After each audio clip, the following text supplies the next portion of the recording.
it mentally stimulates them, and I'm like, wow, that was the easiest thing ever.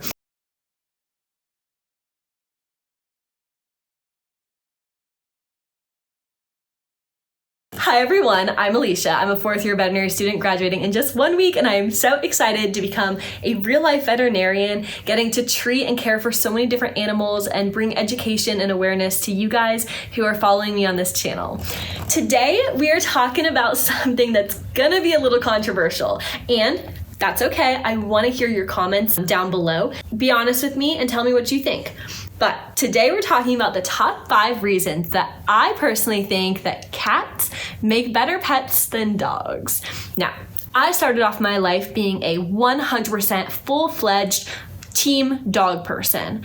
I grew up with dogs and cats. My childhood dog was a Labrador, and he was just the best dog. He was my best friend. He was my best companion. 15 years we spent together. He was my best friend. My mom was a crazy cat lady, and I vowed to myself, I will never in my entire life be a crazy cat lady like my mom. Yeah, so fast forward a few years, graduated college and went to the Humane Society and adopted my first cat, Sir Reginald III, and he changed my life. He was my companion, and he was the best cat I could have ever imagined. Completely transformed me into a cat person. I love cats. I am a full-fledged cat lady. I actually just bought a stroller for my cat so they can come on walks with me. But I also have Clementine, who's my golden retriever, and she's the best girl ever, and I love her. So this video isn't to say I don't love dogs too. Of course I do. I'm gonna treat them all. So hear me out. The number 5 reason that I think that cats reign supreme is bathroom situations. So Clementine needs to potty at least 4 to 5 times every single day. I have to let her outside, meaning I have to leave my house. I have to go outside, whether it's raining, snowing, thundering, hailing, tornadoing, whatever the situation is. Homegirl's got to potty, which means I have to get off my lazy butt and go outside. And then I have to stand out there in the cold weather or the bad weather. Clemmy, go potty, Clemmy. Clemmy, go potty. Go poop poop. Clem, Clem, go poop poop. Literally all my neighbors can hear me trying to get her to poop while she's out there. Or the alternative situation is I can take her on a WALK, sorry I cannot say that word right now, so that she will go poop faster, because she normally goes in like about a block or 2. But then I have to make sure that I'm carrying poop bags, and I have to pick up this stinky warm pile of poop, and I also have to take time out of my day to do that. Mr. Burt, on the other hand, has an automatic litter box. He does his business. I never hear it. I never smell it. I never see it. The litter box just cycles, puts it all in the little like garbage bag, whatever, in the drawer below.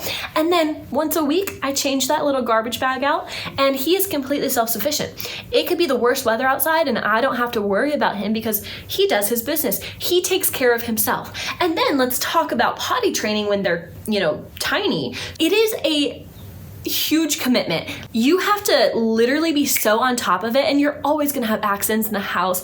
It takes weeks to potty train your kiddo fully. It takes a lot of patience, a lot of mental stamina, a lot of just trial and error, and it just takes effort. It takes effort. And at this point in my life, when I am a busy graduate student, starting a full-time job, doing content creation on the side, I don't have that in me right now. Whereas cats are just sent from the heavens. So I fostered a mama cat, and she had 4 kittens, one of whom I now have, Stevie. And when she had her babies, she took care of all the pooping and peeing for the first, little bit of their life. And then when they were ready to graduate to the litter box, I was like, oh, how am I gonna teach a cat to use the litter box? Turns out I didn't have to, which is freaking amazing. Mama cat literally taught her babies how to use a litter box, and they were a couple weeks old? It was wild. And this is crazy, but I thought the little poops were so cute. They were the kittens were this big, and the little poops were just the tiniest little it was so cute. Anyway, it just had the easiest time. I had 4 kittens in the house. There was no mess. Everyone just knew exactly what to do. It was amazing. It didn't smell bad. It was great. So that brings me to point number 4. So the 4th reason why I think that cats are better than dogs, sorry everyone, and that's hygiene. Cats are just objectively more hygienic than dogs. Clemmy is an amazing golden retriever in that she doesn't need grooming, which is great, but I still need to give her a bath twice a month because she smells foul all the time. And I bathe her and then she smells good for maybe a day and then immediately she smells bad again. And I think it's something about her fur just collects odor and holds onto it so tightly. And she also loves to roll in grass, roll in dirt, roll in dead things. She likes to be outside, and especially in the spring when there's a bunch of moisture in the air and moisture on the ground, she just collects odor. Whereas Bert and Stevie, even if they collect odor, they lick themselves like all day long. They groom themselves. They never need to go to the groomers. They never need baths. They take care of themselves. And I have never had a time where I smell them and I'm like, oh, you smell disgusting. Actually, I love how cats smell.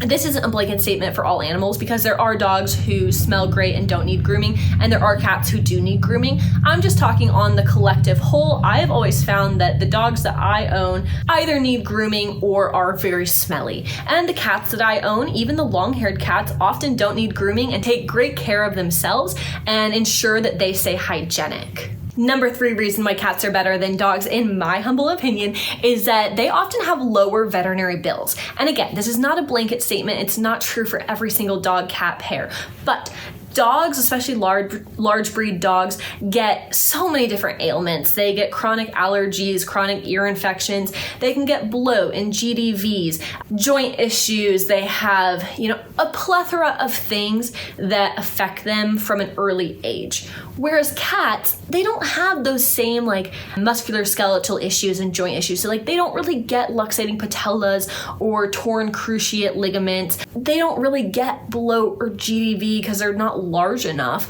They don't really get those chronic ear infections. And you do have cats with allergies, especially to fleas, but compared to the amount that we see in dogs, it's so much less. And cats get their own things. I'll be honest. They get into string, eat things that they're not supposed to eat, and then they get blocked and urinary blockages, which can be life-threatening. So there definitely are things that affect cats, but for the most part, your cat's emergency vet bill is gonna be smaller compared to your dog's. Likewise, their yearly, wellness visit is also going to be a cheaper visit because they don't have the same amount of vaccines that dogs do. Cats get 2 to 3 vaccines regularly, and their rabies and distemper vaccine can last up to 3 years. So unless you're doing an FELV vaccine, you really only need to get them vaccinated once every 3 years, whereas dogs have vaccines like leptospirosis or bordetella or influenza that need to be boosted every single year. So while you're still paying for the same annual exam, you're getting less vaccines, and because they're smaller, sometimes their medications are cheaper. Overall, I feel like they cost less, and as cats get older, of course, there are going to be more expenses with their health. Cats often get kidney disease as they get older, and that can add up, and they get diabetes, they get things like that. Dogs also get those things. So to me, you can't really use old age veterinary costs as a comparison because dogs also have ailments that affect them as they get older. But, kind of a 2-for-1 in this whole thing is dogs get older faster. I'll be happy if Clementine makes it to 12 or 13 or 14. Whereas Burr, I expect him to live to 16, 17, 18. So, as well as having less medical expenses, they live longer. And, if you keep them healthy, they normally do pretty well. Number 2 reason why I think that cats are a little bit better pets is because they are less maintenance. They are incredibly low maintenance animals. And I think that sometimes people view their independence and aloofness as a negative, but because they are so independent and self-sufficient, things with them are just easier. They don't have to be let outside multiple times a day to potty. So if you work a 12-hour shift, they're fine. Make sure they have some food and water, and make sure you give them love, attention, and mental enrichment when you get home. But for the most part, cats sleep during the day. Bert is happy curled up in this corner and doesn't really need much from me or my fiance. Now, people take this a little too far and often feel comfortable leaving cats for days at a time. And while yes, most cats can handle this, I never recommend it just because things can happen. They can get stressed and blocked. They can, get hepatic lipidosis by not eating. They could get into something they're not supposed to. They could get trapped in something. So I never recommend leaving them for multiple days unattended. If you do need to leave for multiple days, you could just have a pet sitter drop in, once a day. Just give them some love, some attention, some food, some, whatever they need. And that's pretty much like they will be okay. Whereas dogs, Clementine would literally be distraught if she didn't have someone with her, throughout the day. She's never spent a day alone. If we get a pet sitter, we have to have them spend the night because she just doesn't do well with separation from people. She also needs let out multiple times, like 4 or 5, 6 times a day. She, cannot have her food just left out for her. She needs, more exercise, and she needs to go on a WALK at least twice a day in order to feel like, she's gotten enough exercise for the day. I just feel like cats are just a little bit lower maintenance, and people do think that like cats don't need, mental stimulation and physical stimulation, and that's not correct. In order to be truly happy, they need all the things that dogs need. They just need it in like a lesser capacity. And whereas Clementine, to get her, exercise for the day, I have to physically go out and WALK her or play fetch with her.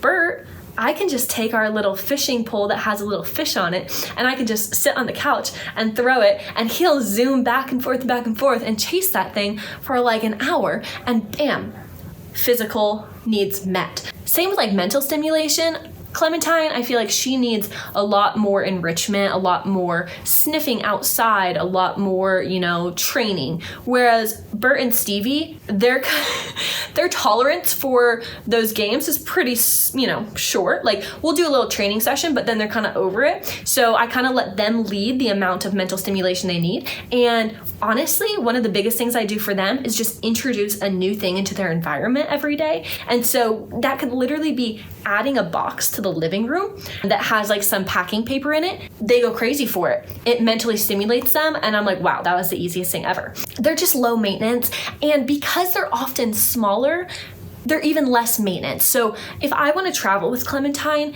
it is so difficult. She can't fit on a plane because she's too large. Oftentimes when we go to hotels, they have an over 50-pound limit. A lot of like places just don't really allow her because she doesn't fit in like a bag, and a lot of times they have to be in a bag in order to be like on public transit or things like that. And I know people in the comments are going to be like, well, what about like toy breed dogs? I totally get that. That's very valid. But I love large breed dogs, and it's just, hear me out. Toy breed dogs just aren't for everyone. They also come with a laundry list of things that, might not fit people's lifestyles. Okay, but I do get it. If I want to take Bert or Stevie somewhere, I just throw them in their little backpack, put them on my back, and they're happy as can be. It's the one with like the little glass bubble so they can see out. They're welcome on public transit because they fit in a backpack. No hotel has ever turned them away for being, too heavy. They can come on planes with me because they fit under the seat. It's just easier. And finally, the number one reason that I think that cats are maybe a little bit better pets than dogs is because they can do every single thing that a dog can do, plus they have all the added benefits that we've already talked about in this, video. So people often think, and I thought this too when I was younger, that cats are boring. They're so independent and aloof that they don't care about, you as an owner. I used to think that dogs were so cool because they could play fetch, they could learn tricks, they could, go on adventures. It wasn't until I got a cat that I realized cats can do all of those things. I take Stevie for walks all the time. She went to her first beach the other day and got to run around in the sand. She's gone on hikes with us. She's traveled to multiple different states. Both my cats know many, many tricks. They don't really play fetch, but we play like with a, little mouse on a string, and they're able to like jump up and catch it. Basically anything that my dog can do, my cats can do. There are cats that are aloof and don't care about you. Stevie's kind of like that, and yet every time I come home after a long day, she is chirping and running to the door, excited to see us. After a long trip, all of our animals are so excited to see us. They missed us. They cuddle with us at night. They show love. You just have to put a little bit more patience in and earn it, whereas Clementine will give her love to anyone. Someone would be breaking in the house and she would be all up in their business giving them love. Honestly, it feels a little bit better to get love from a cat because you're like, I earned this. This cat trusts me, and that's why it's showing me love. So sometimes I think that people who aren't cat people just haven't had the right cat. Anyway, these are just my opinions on why cats make better pets, especially for first-time, pet owners and people who are busy professionals. Please tell me your opinions, because I know you guys are gonna have them in the comments below, and I wanna hear them all. So like, subscribe, follow, and I can't wait to take you on this journey of being a veterinarian with me. Of course, I will love all my patients, and I do love Clemmy, but I also love Bert and Stevie. All animals are great, but for me, I'm a crazy cat lady, and you know what? I'm not ashamed to admit it. Bye, guys.